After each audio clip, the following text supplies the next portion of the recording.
All right, so the last few weeks we've been talking about this succession of stories.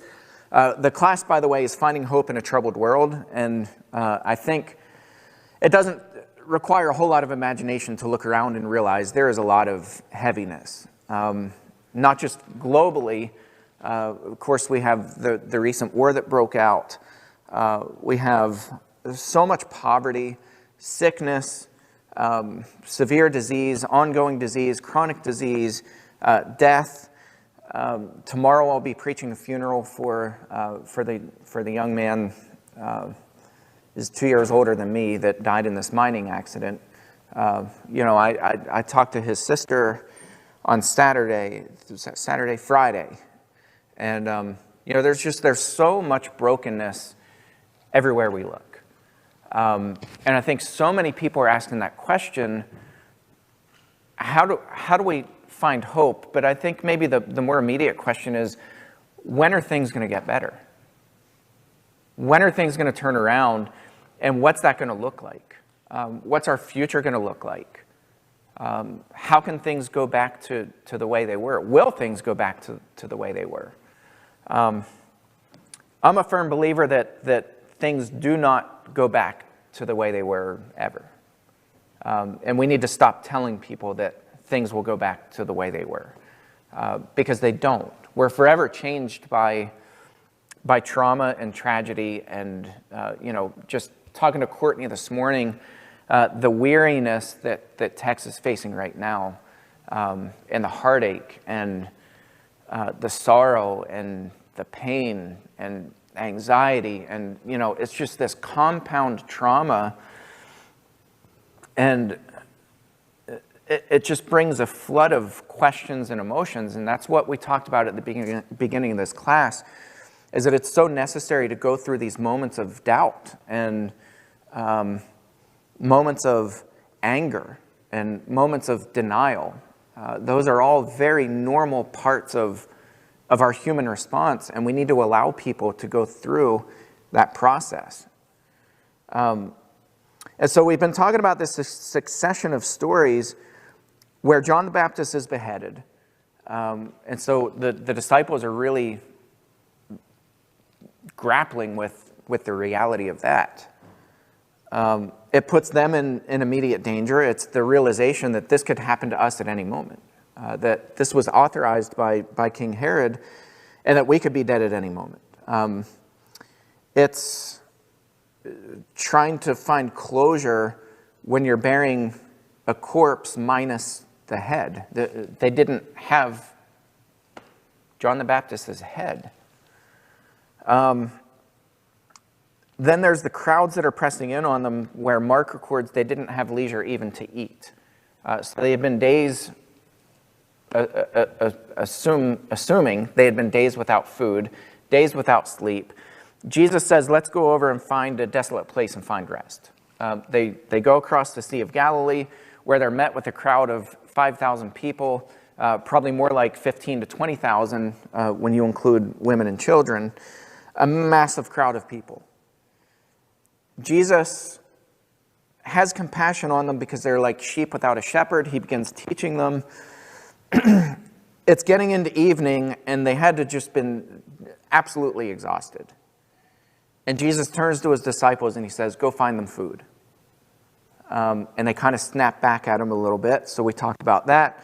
And then Jesus makes his disciples, after they fed them and handed out the food to thousands and thousands of people, Jesus tells them to get into the boat and go across to the other side of the lake, and he'll meet them there. So Jesus is up on a mountain praying. The disciples go out. They don't get sleep that night. Not only do they not get sleep again, but they're rowing against this massive wind, and they're terrified. Jesus is about to pass them by, and Mark records that after the wind died down, they still were grappling with this thing of the loaves. They didn't understand the loaves. And so we talked about that. Like, that's what was on their mind in this eerie calm after.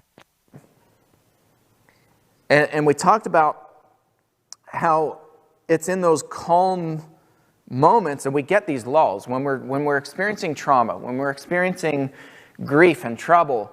We get these moments, these little snapshots in time where things kind of level out, right? Things plateau, things are quiet. And you're like, oh, well, maybe things are going to turn around. Maybe things are going to start, if it's my loved one who's sick, maybe they're going to start pulling out of it, right? They're having a good day today.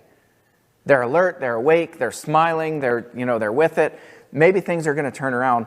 And it's that eerie calm where in the back of our minds we're thinking, okay, what's going to happen next? And then wham, you're hit with tragedy again.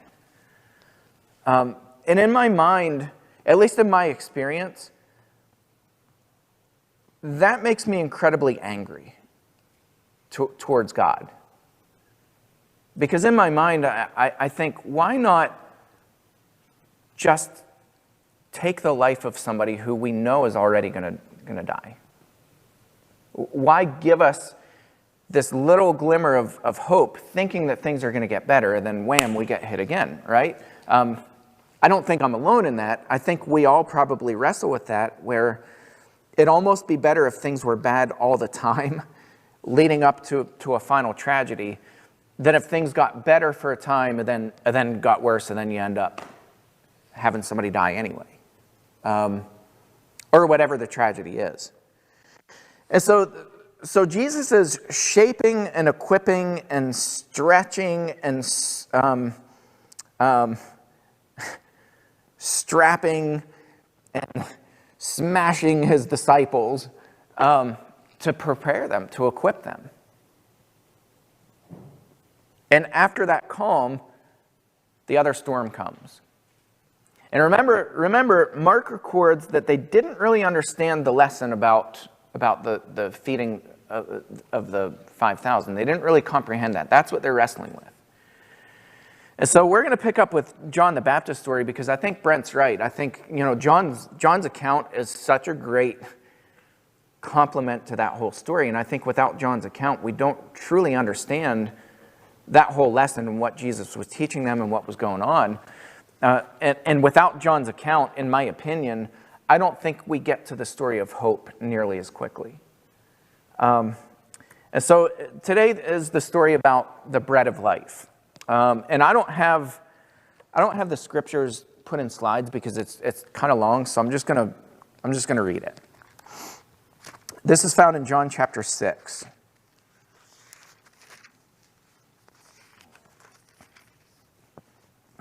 John chapter 6. I'll read John's account of the walking on the water because that's where we stopped in Mark's gospel, and then we're going to continue on in the gospel according to John. Verse 16, John chapter 6, verse 16. When evening came, his disciples went down to the sea, got into a boat, and started across the sea to Capernaum. It was now dark, and Jesus had not yet come to them. The sea became rough because a strong wind was blowing. When they had rowed about 3 or 4 miles, they saw Jesus walking on the sea and coming near the boat, and they were frightened. But he said to them, "It is I, do not be afraid." Then they were glad to take him into the boat, and immediately the boat was at the land to which they were going. And that's what Brent was talking about. It's this, John records, there's this sense of immediacy that whether it happened instantaneously, which is certainly possible, or whether John is just using kind of a marker to show that there is no break here, there's no rest here. There's not like these guys chilling out on the lake and they get a 3-4 hour nap, and which would have been really welcomed. If you've ever been at that point of exhaustion, actually sitting on the water is quite nice. It's calming, hearing the little tiny waves slap the side of the boat. You don't hear any animals around after a big storm like that. It would have been very quiet and would have been a nice time to get rest. So I don't know if they literally immediately found themselves at the other side, or if John is just using a marker to show, like, there's no rest here. There's no stopping. This has been days of just movement and tragedy and people needing them.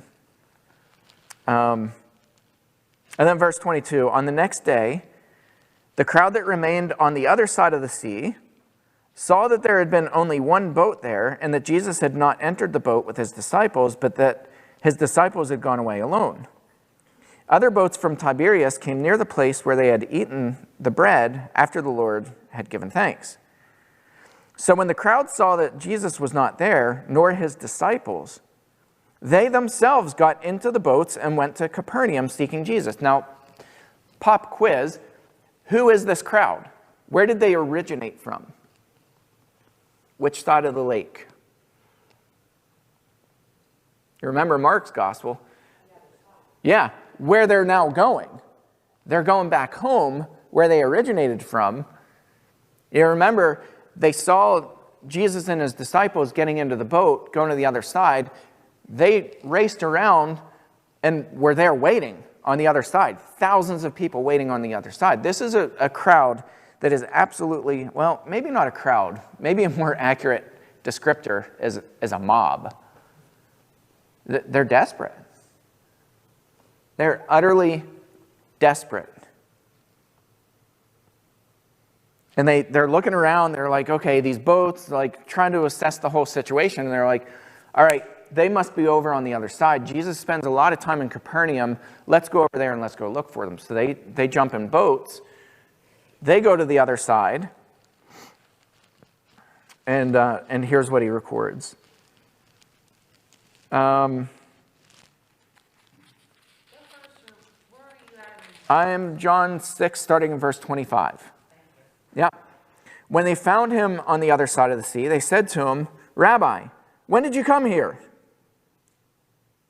Isn't that like, I mean, place yourself in Jesus' shoes for a minute. The human side of us. What's going through your mind?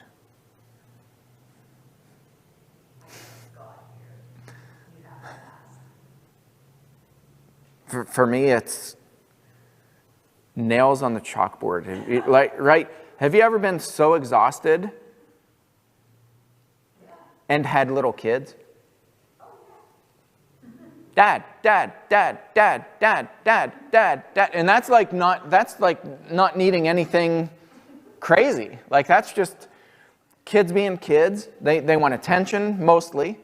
They don't really need anything specifically. They want your attention constantly. And when you're exhausted, when you're tired, when you've had a long day, when you're wiped out, magnify this times 100.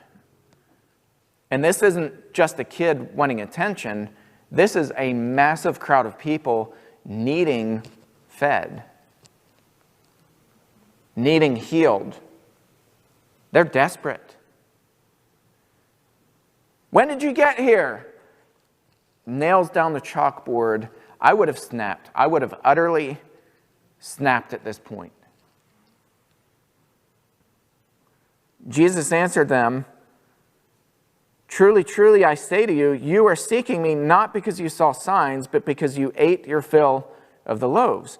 Again, Jesus brings it back to the loaves, the very thing that the disciples are, like, they're not wondering about Jesus walking on the water. They're not wondering, I mean, maybe they are, but according to Mark, like what they're really focused on is they just can't figure out this thing of the loaves. They're astounded by the loaves. They can't figure that out. What was the lesson behind that? They didn't understand the spiritual lesson behind it. That's right. Yeah, and Jesus is about to teach them in a pretty magnificent way. So he tells them, you're not seeking me because you saw signs, but because you ate your fill of the loaves. Verse 27, do not work for the food that perishes, but for the food that endures to eternal life, which the Son of Man will give to you. For on him God the Father has set his seal. And then they said to him, well, what must we do to be doing the works of God? Jesus answered them, it is the work of God that you believe in him whom he has sent. So they said to him, then what sign do you do that we may see and believe you? What work do you perform? Are we talking about the same people here? I mean, did they not only see but experience the miraculous blessing and creation of the bread? Did they not have their fill? Did they not see it? Did they not witness it? And it wasn't just the food. If you remember, when Jesus went over, he's not only teaching them, he's healing them. He's been healing these people of their infirmities, and they're saying, what sign? What do you mean, what sign? Like, how do we prove that it's you? And I know this seems really ridiculous to us, but if we really turn this back on us, we're guilty of doing this all the time. We do the same thing. Wait a second. We go through these moments where we're just kind of in this lull, and God fails to be magnificent anymore to us, if we're honest. I talked about, and I can't remember the theologian's name now. I have his book sitting back on my shelf in my office, but I remember the way his book starts out. He says, show up to any worship service and you'll find basically a bunch of people yawning, looking around. They look bored to tears. And he said, we ought to be showing up to worship with a crash helmet on, expecting something magnificent to happen from God, our Creator. And the laxical way that we walk into worship, we're like, we kind of walk in and, we're stuck in the routine. And he's like, no, when we worship God, our Father, when we worship together as a group of believers, we ought to expect the roof to come crashing down. Not because Roy's here, but because God is he's that powerful, he's that magnificent, God is that wonderful, God is that powerful. And I think all of us really get stuck in these ruts where we fail to see that. And so it's easy for us to point the finger and be like, you guys you just were fed, you were healed. What do you mean? What sign? I think what you see here, what came to my mind is just changing the goalposts. Yeah. You see people who, if they didn't want to believe in Jesus, like no sign was going to matter. Jesus emphasizes that to them. It's like, you're not going to get any sign except for the sign of Jonah, eventually is what he's saying. If the signs I'm giving you aren't what you're looking for, nothing's going to work. Yeah. Because they're just always saying, well, give us more, give us more, give us more. Yeah. If you don't want to believe, you're not going to believe. Yeah. And that's kind of what you see. That's an interesting point. If you didn't hear that online, Brent said this is kind of about moving the goalpost. And, it's interesting. I'm reading a book right now. I read all these business books that are just fascinating. And I think there are so many lessons that we can pull, too, from the secular world that really are biblical lessons. And one of the things that this gentleman was saying is what you often find is poor people ask rich people for more money. Tax the rich, give us more, or you have all this money, I'm desperate, give me more money. He said what rich people do is rich people surround themselves not only with rich people, but also poor people, and they say, what can I learn from you? How do I make myself better? How do I become more productive? How do I learn not to make mistakes that got you to this point of absolute poverty? And I think that's kind of an interesting perspective. And I think this crowd is doing the same thing. They're not interested in Jesus and the signs and the hard work of denying yourself, taking up your cross and following Christ. They're not interested in that. They're interested in, and I'm not blaming them, but what they're interested in is the immediate food. We need food. We're hungry. And you're right. I think it's that moving the goalpost, saying, yeah. Jesus, Messiah, whatever. Just give us the food, man. Come on. We're hungry. We need help right now. We need healed right now. That's what we need. We don't need a lecture on salvation. And I think we can really relate to this today, where people are like, yeah. Save your Christian tracts for later. We just need fed. We need blankets because we're cold. Could be part of it is that we don't understand what daily living is like. They were paid on a daily basis. They weren't paid weekly, monthly, or whatever. Yeah. They had to get their food every day. Mm-hmm. And we just don't understand that. It's kind of like we don't understand what the people in Ukraine are going through right now. Yeah, where every moment is desperation. You're not guaranteed the next minute. Yeah. Literally. Yeah, I think that's part of it. I think we grew up in our culture, in our country, we grew up on storehouses. Everything is about storehouses, you know. Don't have money, take a loan. Anybody can get one. You know, like it's all this being taken care of constantly, and if there's not a way that I can be taken care of, somebody else will do it for me. There will be a GoFundMe. There will be some way, somehow, I'll be taken care of. And there's not that reality that things can be taken away from you immediately. And I think because of that, I think that's why we feel so ripped off when we experience trauma. And we really don't know how to comprehend and process trauma, generally speaking, in Western society. And I think that's why we see, I mean, look at the, you know, drug and alcohol addictions.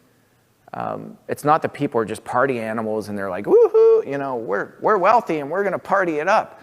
It's people trying to make it another day because they don't know how to process trauma. I think that's why the gospel spreads so well whenever people are under stress, where they don't know that they have tomorrow. Yeah. Like when the future is not guaranteed, then the spiritual aspect and where what happens after becomes a lot more important to you. Like we, as Roy was saying, like we see the future as like we think it's guaranteed. Yeah. Like, oh, well, yeah. Tomorrow we'll do this. Or yeah, we have good doctors, we have good health care, you know, we have a good hospital system, we have this, we have that, you know, and I think there's that false sense of control that we have over our own lives where when tragedy does strike, we're so blindsided by it. And I see it over and over and over and over again. And I think, you know, I don't think we're going to change that culture because we're products of our culture. That's the culture that we live in. And so I think the relevance for us is, okay, how do we help people wade through that? And this whole lesson, how do we help people find hope in our culture in the middle of a troubled world? How do we steer them towards God? What's that? Do we know we have tomorrow? None of us do. Yeah, I mean, but I think so many people don't fully comprehend that reality. We have to know how to do the same thing in our lives before we can show somebody else. Yeah. And a lot of us don't. We're not Yeah. looking at things the way God looks at them because we don't know the scriptures. Yeah. And it's the more that we can understand how God sees things, which I know we're limited because of our inability to understand, but we get better ideas on why it's happening the way it is, Yeah. and how we can deal with it. Yeah. And deal with it together. Yeah. And I think that's, you know, I really think that what I've witnessed, I mean, time and time again, is that in our darkest moments, it's not the Bible verses and the cards, though cards are, Roxanne, I'm certainly not undermining cards, because those do mean a lot to people. But it's not the Bible verses and the, you know, the like little messages that truly just nail people in the heart. It's what? It's a familiar face. It's somebody showing up, looking you in the eyes and saying, I hurt for you.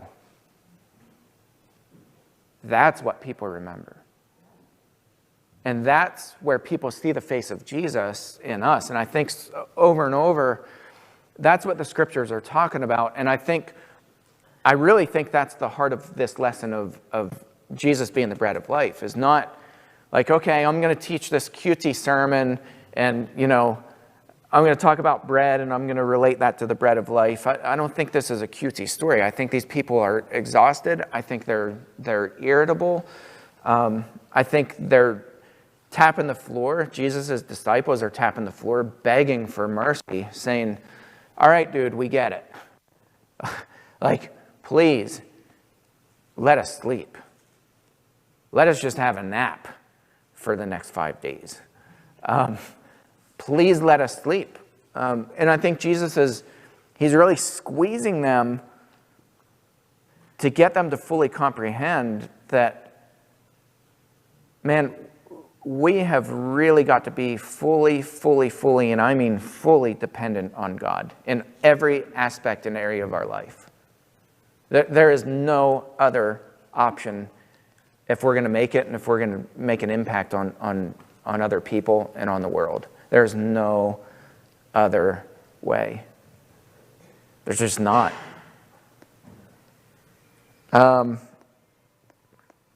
All right, so verse 30, they said to him, then what sign do you do that we may see and believe you? What work do you perform? Our fathers ate the manna in the wilderness, as it is written, he gave them bread from heaven to eat. Isn't that cute? They're quoting scripture. Jesus then said to them, truly, truly, I say to you, it was not Moses who gave you the bread from heaven, but my Father gives you the true bread from heaven. For the bread of God is he who comes down from heaven and gives life to the world. And they said to him, sir, give us this bread always. Again, I think they're thinking physical bread. We want to be fed forever. It's the lady at the well in Samaria. Give me some of this living water. I don't want to keep having to come back here to this well. If you can eliminate the physical labor, give me that living water. Verse 35, Jesus said to them, I am the bread of life. Whoever comes to me shall not hunger, and whoever believes in me shall never thirst. But I said to you that you have seen me and yet do not believe. All that the Father gives me will come to me, and whoever comes to me I will never cast out. For I have come down from heaven, not to do my own will, but the will of him who sent me. And this is the will of him who sent me, that I should lose nothing of all that he has given me, but raise it up on the last day. He's talking about people. He's talking about souls. He's talking about you and me. He's talking about our children, our grandchildren, and their children forever. And I think we lose sight really quickly of the value of people's souls and the urgency that those souls are perishing without ever knowing God. That we live in this delicate balance between having our own spiritual needs fulfilled and kind of making it through life and helping other people get to heaven. And I think we've lost that sense of urgency of getting other people to heaven in the church. I look around, and I'm not talking just this congregation. I'm talking all around, really globally. I think we've lost that sense of desperation that when somebody dies and they didn't know the Lord, that's forever. That's eternity. I think we fail to feel the weight of responsibility that's on us, where we can't just shrug that off. Guys, we're at the point where we can't shrug that off and be like, well, they had the choice. You dug your grave and you lie in it. I think we're well beyond that point. I think that we have so much responsibility that's been placed on our shoulders as believers, and I think that's why Jesus is putting his disciples through the absolute ringer, and he's showing them, or asking them, I guess, are you guys really serious about being my disciples? Not about saying that I'm a Christ follower, not about saying, well, I believe in God, not about saying that I put my faith in God, not about saying that I trust God, but are you guys really genuinely, absolutely 100% willing to follow me no matter what the cost? Because I'm telling you right now, that cost is heavy. That cost is steep.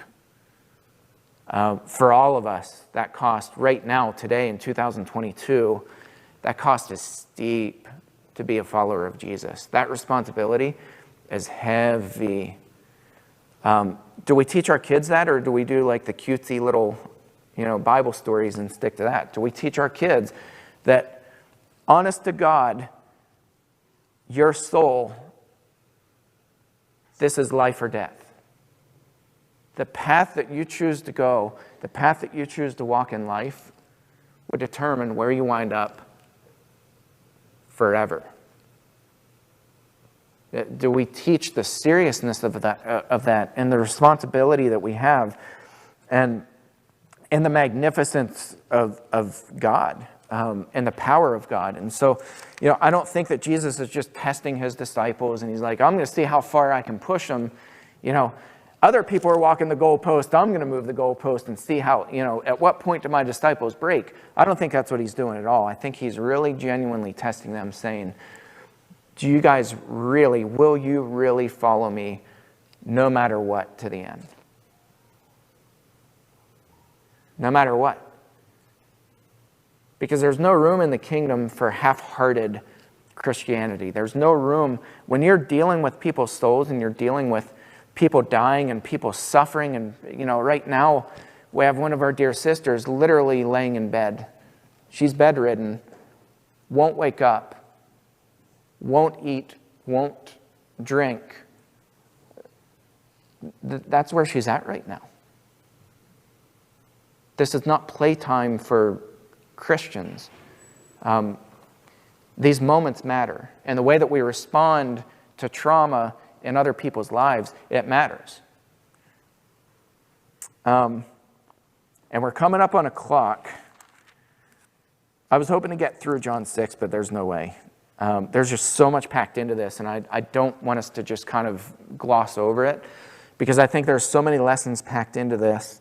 And next week, we'll talk about what Jesus is telling them, and we'll find out that most of these people who are fed, John records they walked away and never followed Jesus again.